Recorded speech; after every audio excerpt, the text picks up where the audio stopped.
Sir Lokesh గారు ఏదైతే హామీ ఇచ్చారో ఆయన పాదయాత్రలో గానండి, లేకపోతే మీ నియోజకవర్గంలో గెలవకపోయినా కూడా పదే పదే ఆయన నియోజకవర్గాలు తిరుగుతూ ఉండేవారు.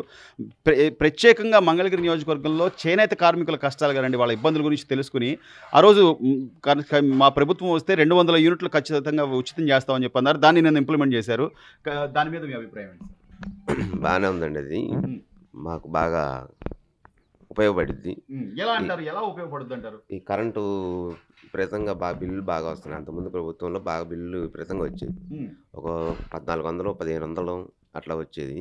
ఇవాళ దానివల్ల మాకు బాగా కొద్దిగా 200 యూనిట్లు తక్కువ అంటే మాకు కొద్దిగా కలిసి వచ్చినట్టు. మేము చేనేత కార్మికులం కాబట్టి మాకు ఉపయోగపడే తగ్గిద్దండి. దీని మీద ఆధారపడే మీలాంటి ఎంతో మంది కార్మికులకి ఈరోజు ప్రపంచవ్యాప్తంగా చేనేతని ప్రమోట్ చేస్తూ లోకేష్ గారు ఎవరొచ్చినా కూడా శాల్వాలు కానీ లేకపోతే చీరలు ఇవ్వడం కానీ, మా చేనేత ఇలా ఉందండి ఇలా అని చెప్పి ఆయన చెప్పడం కానీ, ఇక ముందు భవిష్యత్తు బాగుంటుంది అనుకోవచ్చు. బాగానే ఉంటుందండి. లోకేష్ గారు చేసే పనుల మీద లోకేష్ గారు రావడం బాగా ఉపయోగపడే అవకాశాలు ఉన్నాయి. లోకేష్ గారి చేనేత మీద మాత్రం బాగా శ్రద్ధ పట్టాడు. చాలా బాగా చూసుకుంటున్నాడు. అట్లా ముందు ఇళ్ల స్థలాలు వాటికి సంబంధించి చేనేత కార్మికులకు ఎవరైతే ఇల్లు లేవో వాళ్ళందరికీ కూడా ఖచ్చితంగా ఒక గూడు కల్పించాలనే సంకల్పంతో ఉన్నారని అంటున్నారు. అవునండి. ఆయన పనితీరు ఎలా ఉంది సార్? ఆయన ఓడిపోయినప్పుడు కానీ లేదా ఇప్పుడు గెలిచిన తర్వాత కానీ? ఓడిపోయినా కూడా బ్రహ్మాండంగా చూశాడు. నియోజకవర్గం వదలకుండా ఇక్కడే ఉన్నాడు. గెలిచిన తర్వాత ఇంకా బాగా ఉంది. ఇప్పుడు మంత్రిగా కూడా ఉన్నారు ఆయన. ఉన్నాడు. విద్యాశాఖ, ఐటీ శాఖ మంత్రిగా ఉన్నారు.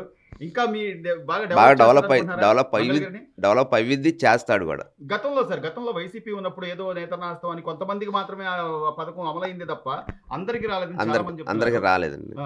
అసలు అప్పటికి ఇప్పటికి ఏంటి సార్ తేడా? ఇప్పటికి అంటే ఇప్పుడే బాగుందండి. అప్పుడు కరెంటు బిల్లులు ఏమన్నా మీకు మినహాయింపులు ఏమైనా ఇచ్చారా? లేదు. ప్రభుత్వంలో లేదు. వైసీపీ ప్రభుత్వంలో అసలు ఏం లేదు. ఇప్పుడే మనకి అవకాశాలు కొద్దిగా బాగా. లోకేష్ గారి పనితీరు బాగానే ఉంది, బ్రహ్మాండంగా ఉంది సార్. లోకేష్ గారు హామీ ఇచ్చిన దాని ప్రకారం 200 యూనిట్లు కరెంటు ఆయన ఉచితం చేశారు. దీని మీద మీ స్పందన ఏంటి సార్? బాగుందండి. చాలా బాగానే ఉంది. అమలు చేస్తున్నందుకు సంతోషంగా కూడా ఉంది.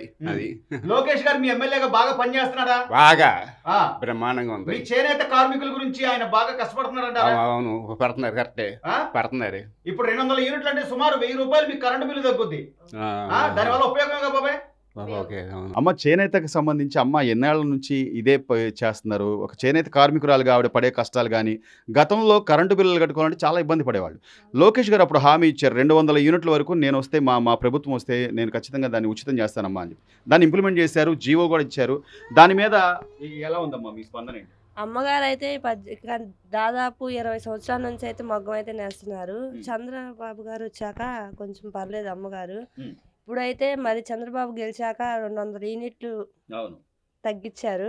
లోకేష్ గారు మీ నియోజకవర్గ ఎమ్మెల్యే. అవును సార్. ఆయన అప్పుడు తిరిగినప్పుడు గానీ లేకపోతే వాళ్ళ కష్టాలు విన్నారమ్మా? విన్నాను సార్.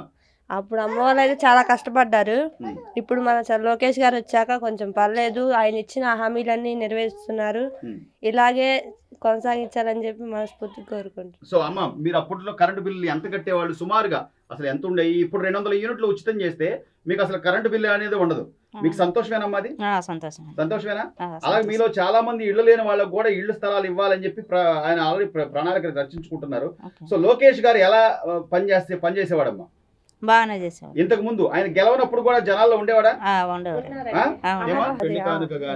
రోడ్లని గాని మొత్తం బాగా చేశారు. ఇక్కడ మాకు రోడ్డు కూడా వేశారు. మంచినీళ్ళు పైపుల దారులు కూడా వేశారు. లోకేష్ గారు ఆయన చెప్పిన అన్ని అయితే నెరవేరుస్తున్నారు సార్. సంతోషమే సార్. ఏమో మీ సంతోషమేనా? 200 యూనిట్ల వరకు కరెంట్ బిల్ ఉండదు. సంతోషమేనండి. ఎప్పటి నుంచి చేస్తున్నారు మీరు ఈ వర్క్? మేము చేస్తున్నాం, 20 సంవత్సరాల నుంచి చేస్తున్నాం. సో అంటే సుమారుగా ఎంత వస్తుంది నెలకు? ఎంత ఆదాయం దాదాపుగా? నెలకి అంతే 3000 అంతే. 3000 4000 వస్తుంది అంతే. ఇప్పుడు లోకేష్ గారు వచ్చిన తర్వాత ఈ హ్యాండ్లూమ్స్ కానీ లేకపోతే ఈ చేనేత వస్త్రాలు కానీ ప్రపంచ స్థాయిలో వాటికి ఇమేజ్ రావాలి, మీ అందరి కష్టం జనాలకు తెలియాలి అని చెప్పి ఆయన కష్టపడుతున్నాడు. బాగానే చేస్తున్నారు. ఆయన పనితీరు బాగానే చేస్తున్నారు.